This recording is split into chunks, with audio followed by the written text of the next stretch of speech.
Pleasant morning, members of the media. Thank you for coming to our press conference weekly. This morning on the panel, we have our Deputy Political Leader, Mr. Joseph Handel, and we have Caretaker for St. George Northwest, Mr. Ali Dowdle, who is from England, receiving his award. The person going first will be the Deputy Political Leader, Mr. Joseph Handel. So I now hand over to you. Thank you, Ron.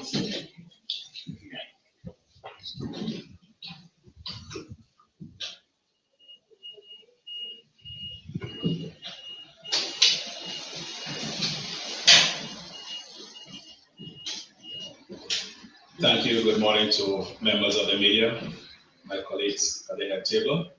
Welcome once again to our weekly press conference. It's always a pleasure to have you here to share information and to have you assist in its dissemination. Today, I want to begin by congratulating my comrade, Brother Ali Dowdle, for having recently received Commonwealth Youth Leaders Award, presented in person by Her Majesty Queen Elizabeth. Ali's achievement is an example of what youth in Grenada can achieve. It should serve as an incentive to other young people and to our country in general to embrace the spirit of community service, selfless community service, and to become involved in the life of our respective communities, in different aspects of the lives of our respective communities. This achievement further highlights the need for us as a nation to continue to invest in the well-being of our young people, regardless of their political orientation. Because going forward, we need young, bright minds, we need active minds, we need people who are committed to the holistic development of our country coming forward, stepping up. And if we continue along the partisan divide, we can only do our country's prospects for the future harm. The National Democratic Congress continues to focus on holistic development of young people through education, sports, skills, employment, and entrepreneurial incentives, so on, and opportunities. And we believe that our country needs to create avenues for direct involvement in the development and implementation of public policy. NDC does not only talk the talk, but we also have begun to walk the walk. And to that end, we ensure that every major standing committee of our party is represented by at least one youth member. This is a policy of our party that we have already begun to implement. And going forward, we see that this is not an option, but an imperative that every serious political organization needs to embrace. We also have, for example, among our ranks, at least 2 candidates, Brother Ali being one of them, Caretaker's Department, who are under the age of 25. We see that youth is not an impediment, but rather an asset. And when you marry youth with experience, providing the guidance, you can only go forward. We also give a commitment today that, contrary to rumors that will be peddled around election time, that the NDC is committed to working with whatever group of youth trainees we meet when we get back into office, because we do not see young people as our enemies. We need to embrace whatever whatever program is in place, and the most we can do is to embrace it and to strengthen it, to make sure that maximum benefit is derived from it, not only from the participants, but from the point of view of the country as a whole. There is another issue that I want to address briefly.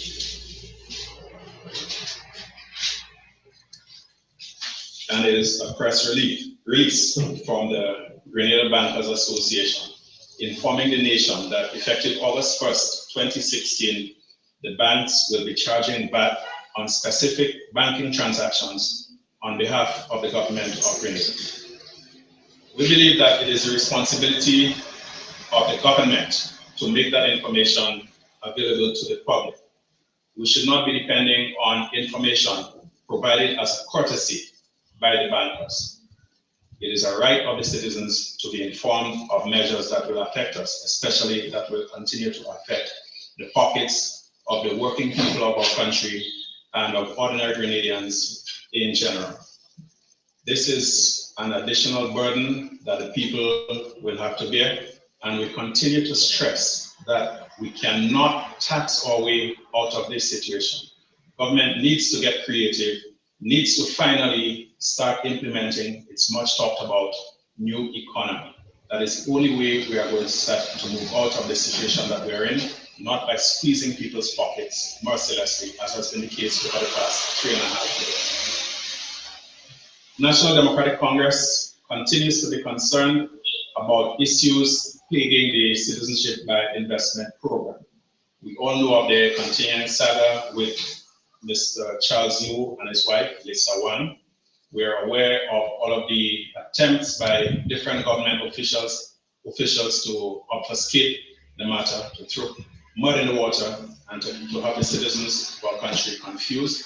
We continue to call on the government to clarify the issue, to revoke the citizenship of the gentleman in question, to implement a full-scale independent inquiry into the operations of that program, to ask the current head of FIU to be relieved, to ask that he be relieved of that position, considering that he is politically exposed. And again, we stress, we are not questioning the integrity of the gentleman, but simply in the interest of fair play and in the interest of justice not only being done, but having the appearance of being done, that the gentleman be removed from that position. Another demand of the National Democratic Congress is that the minister responsible for that program stands aside while the investigation is continuing, because we are aware that several individuals of questionable character have slipped through the cracks, the due diligence cracks of the CBI program. The most talked about one now is Mr. Charles Liu and his wife, but we are also informed that another so-called investor, one King Zhao Zhang, and an associate of his, Yachung Zhu, have recently had their Grenadian citizenship revoked, again, because of their links to, the alleged links to fraudulent activities.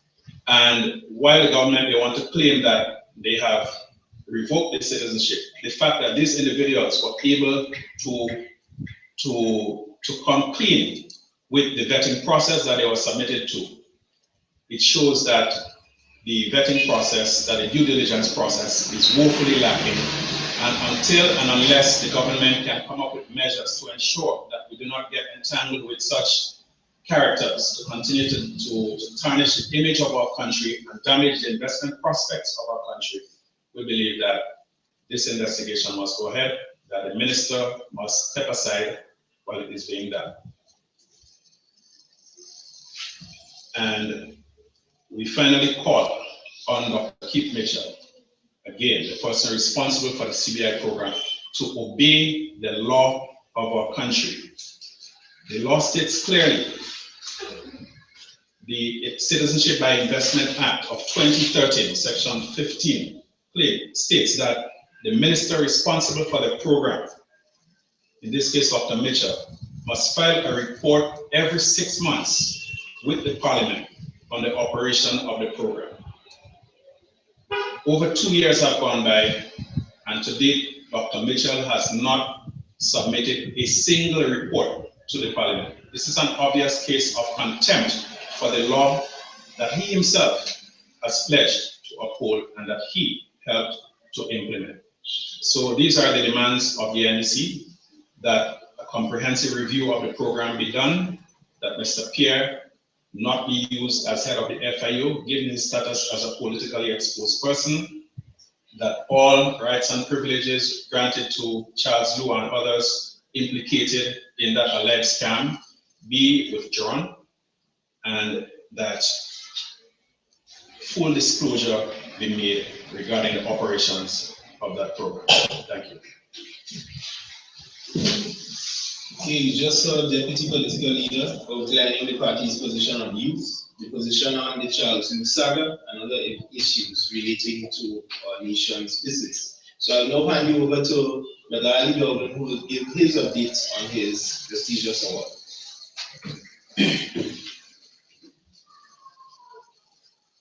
Good morning to members of the media, and I also want to take the opportunity to say good morning to my deputy political leader, Brother Joseph Handel. Thank you very much for so clearly outlining the party views, and also Brother Ron, deputy PRO for the party. This morning I will just address you on three quick things. One has to do with my trip, which I returned last night from London, which will be followed by GYS 2016, which is Grenada Youth Summit 2016. I'll give you an update on that. And also my office opening at Grand Mall this coming Friday. So I will start off with the trip. I traveled to London on June the 16th to the 26th. It was for 10 days to receive a prestigious award from the Queen, from Her Majesty the Queen. It's called the Queen Young Leaders Award, and this award was given to 60 outstanding young people throughout the Commonwealth. I was the first from Grenada to receive such award. The award basically recognizes and also celebrates the outstanding achievement of young leaders throughout the Commonwealth who has given of themselves in service to humanity. So I was recognized and announced back in December of 2015, and I traveled to London on the 16th of June, to receive the award. While there, I took part in a one-week residential program. It was really, really insightful. It was very intense. Most days we had 3-4 different activities having to attend. We visited BBC World Service, where I met with the director. We visited Twitter. We visited 10 Downing Street, which is the residency of the Prime Minister. We visited Cambridge University, which I stayed 2 days and underwent training with some of my tutors, because the award came with a 1-year scholarship to study online with Cambridge University called Leading Change. I also met with a social action group called Red Thread, which operates out of the 4 major hospitals in London. The hospital that I visited was St. Mary's Hospital. Red Thread is a group of young people, and they're based at the hospital.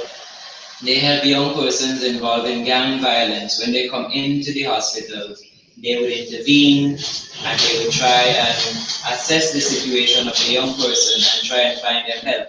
So if it is that to put them in a different environment, if it means that them going back in that environment will get themselves into further problems. They also would offer counseling and other services. So they handle gang violence, namely stabbing and shooting, whatever is related to young people. I also met with former Prime Minister Sir John Major while on my trip there. And on Thursday, I visited Buckingham Palace, where I met with the Queen, Her Majesty, and was able to receive my award, the Queen Young Leaders Award, which I have brought with me today in case you need to have a view of it. I chat with the Queen for a very short while, and I remembered her congratulating me. I thanked her for the award. She told me to continue to keep up the good work that I'm doing in Grenada. I wished her happy 90th birthday, and we spoke briefly in regards to the project that I'm involved back here in Grenada, namely the EON project. It was indeed a humbling experience for me, and also a motivation to continue to do what I am doing. At the same time, to date, I must mention, because many people have been messaging me and asking me up to this morning, has the government made any announcement recognizing you receiving the award from the Queen? And I want to say no. To date, the government has not recognized it. However, I shall not be daunted, and I want to encourage all young people of this blessed nation to never give up, but to continue to serve God and to serve humanity. With that said, I will then move on to Grenada Youth Summit 2016. Basically, to give you a brief update, we have had at least 2 press conferences before speaking on this matter. The date has now been confirmed. GYS 2016 will take place on the 28th and 29th of October. The first day has already been confirmed. We're going to be using the Grenada Trade Center for the first day, and the event will begin at 9 o'clock and will end around 5 p.m. The second day, we are looking at Camahan Park. We are now awaiting word from the relevant authority for the use of the park. So more information in regards to that will come to you. The steering committee has been in place, and we're already implementing the program. We have been meeting regularly every 2 weeks. Now that I am back, we have scheduled a meeting for the ending of this week, whereby we will continue to follow up and put different measures in place. We have 1 or 2 young speakers from the Caribbean that will be coming in, Queen Young Leaders, other young people that would have received the award from the Queen, like myself. And we're going to include 1 or 2 artists on the last day to bring the curtains down for GYS 2016. So more information in regards to that will be made available. Finally, in regards to the office opening, as caretaker of the National Democratic Congress, I have decided to move speedily ahead and to open my constituency office in Grand Mall. The office will be located directly opposite the former Sunset View premises in Grand Mall. That's just after you pass the ice cream parlor on the opposite side. It's a yellow house. It's well gated and fenced. The office opening will take place on Friday from 4 p.m. The political leader will be there to address members, and also I will address my constituents and all other supporters. I want to take the opportunity to encourage the people of Northwest to come out and show support. It doesn't matter whether you're NDC or an NP, because this office will be used for multiple reasons. I'm going to be using it to do a lot of training to help single mothers in the community, youth at risk. So it will not just be a political office just to run political campaigns and do the normal stuff that we're accustomed to. But it will be a permanent place in the constituency to say that NDC exists in St. George Northwest. NDC care for the people of St. George Northwest. NDC, along with the caretaker, has a plan for the people of St. George Northwest, and by extension, Grenada, Caribou, and Petit Martinique. So I want to invite persons and invite members of the media to be here at 4 p.m. on Friday afternoon for my constituency office opening at Grand. With that, I say thank you, and we invite questions from So, any questions from the media? Question being we spoke of the 2 Chinese, right? Earlier on. And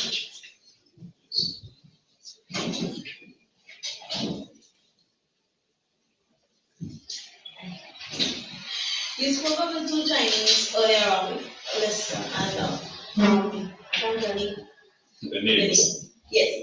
But what are some of the charges that was laid against them that their citizenship was revoked? In Grenada, I am not aware of the specific charges that the government of Grenada, if the government of Grenada laid any charges, but they were on a wanted list in China. And in fact, it is alleged that they spent a couple of years on the run in a number of countries, including Grenada and eventually St. Vincent and the Grenadines, where they were captured.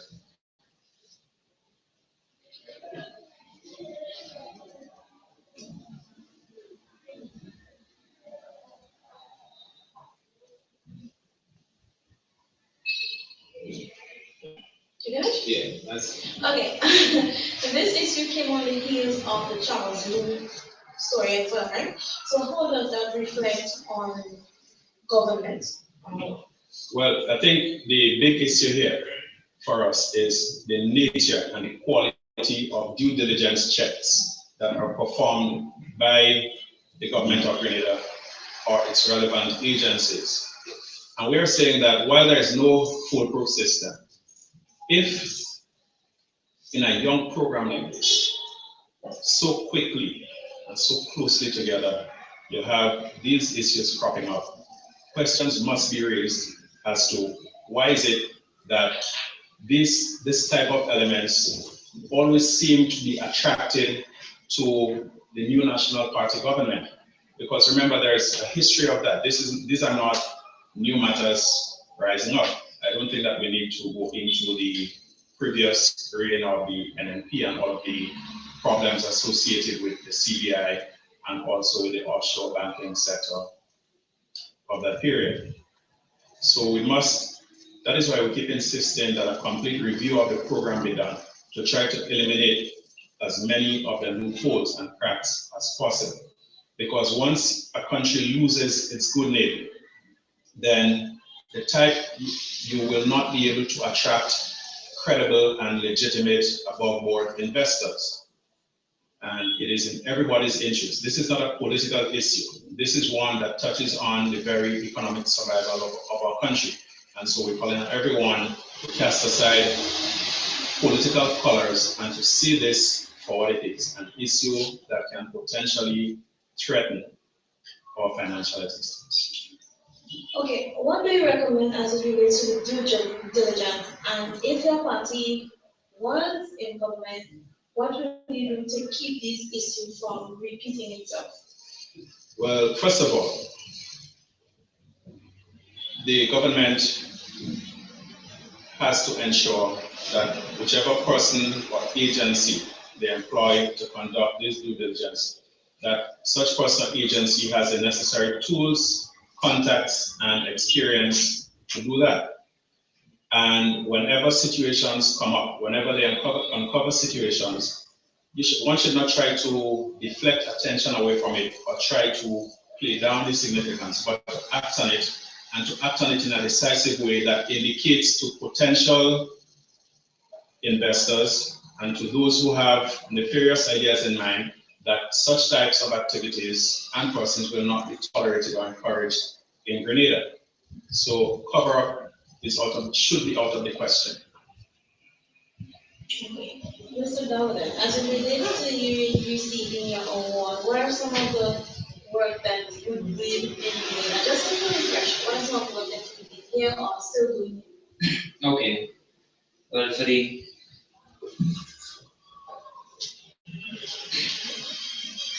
the past 6 years, my life has been heavily involved in service to God and service to humanity. This is the theme that has guided me along the way. For 5 years, I've served with the Grenada National Patient Kidney Foundation. Out of that 5 years, I spent 3 years as the president and was able to do a number of things. Person would remember us having motorcades to help patients.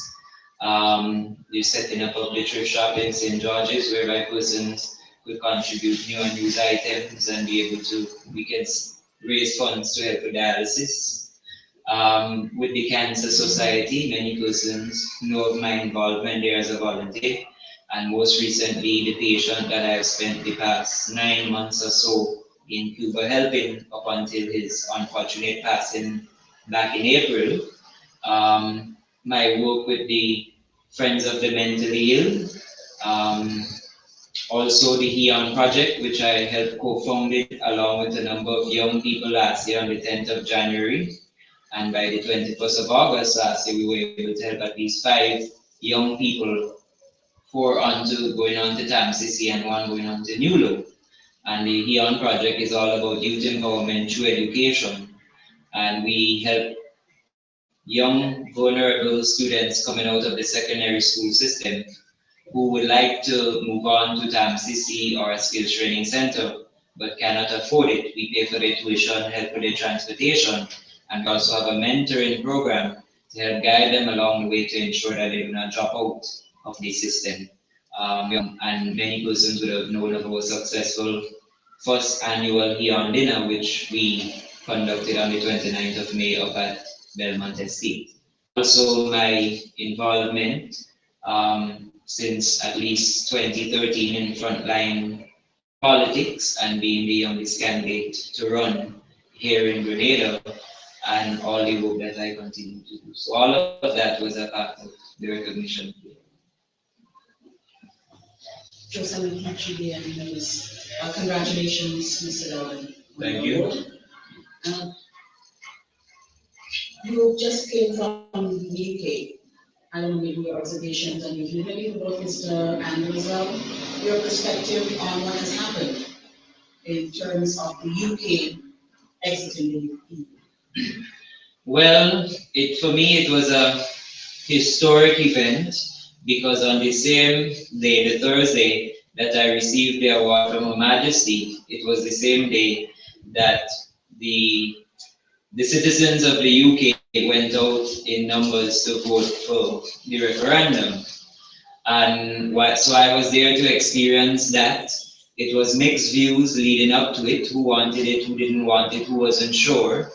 And of course, within hours of the vote coming out in favor of leaving, many persons who voted for it started calling for a second referendum because then they started to see things differently. And I remember that at least by the time I was getting ready yesterday morning to leave, it had over 2 million persons on the petition. And then I understood by last night, it was over 3 million. So the numbers are growing. While we were there, we could not speak on it for obvious reasons because it was a decision for the citizens of the UK to decide, and we respected that. But coming out from the results of the election, we even met with the Secretary General of the Commonwealth, Baroness Scotland, and we had many discussions along that line. And the results showed that while the young people, the block of young people voted to stay in the EU, the older ones voted to come out of the EU. And we're seeing now that with all the implications that it's having, for example, the pound plummeted automatically. Then we had the Prime Minister, I watched him live, basically resigning, stepping down. Within 3 months, he will be out.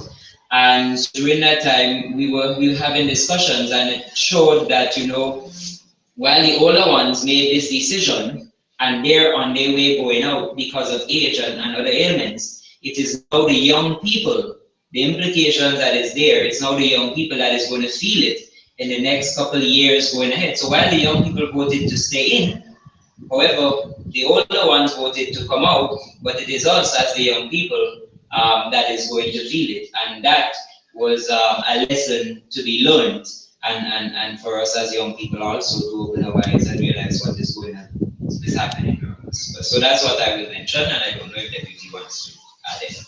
Mr. Andrew, do you see this impact in the region, especially in the Well, the jury is still out, and one would have to look over the coming months and the next couple of years as the UK disengages formally from Europe to see what type of repercussions that will have for trade deals, for immigration, for remittances, and things of that nature. So I think it's a bit early for us to be saying definitively which way things will pan out. but I want to endorse the comments made by Ali and issue a call to the young people of our country to ensure that they become engaged in the politics of our country, because taking a hands-off approach will not work.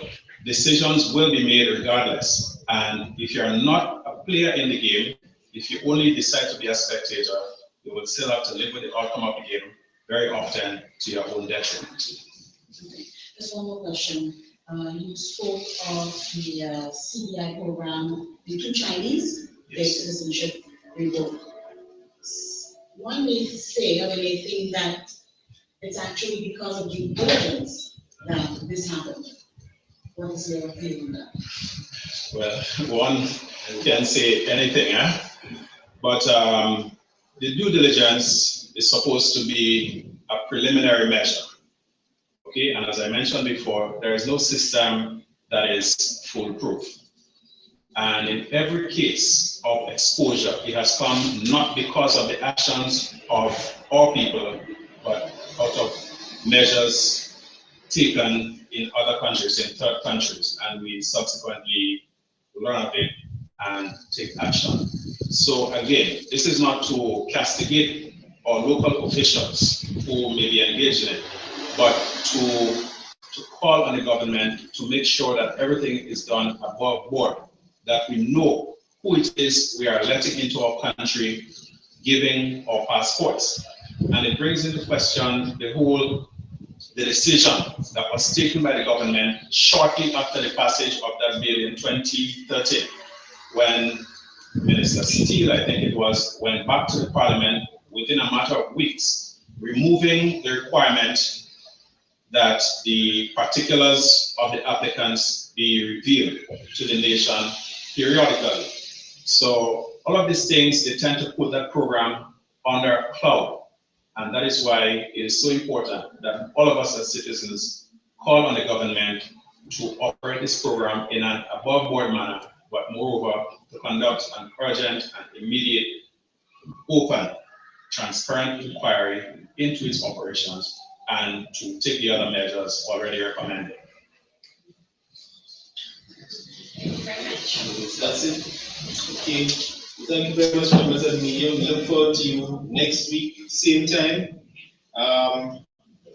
Also, by way of information, the party will be holding a People's Parliament meeting at on July 3rd at Riverside playing field. We would like that members of the media at least come out and you hear the party's policies on a number of issues, related to Kamawan Park, the Charles Lou Saga, CBI, and so on. Thank you very much. Look forward. Sorry, the time would be 6 p.m. 6 p.m. Yeah. All right.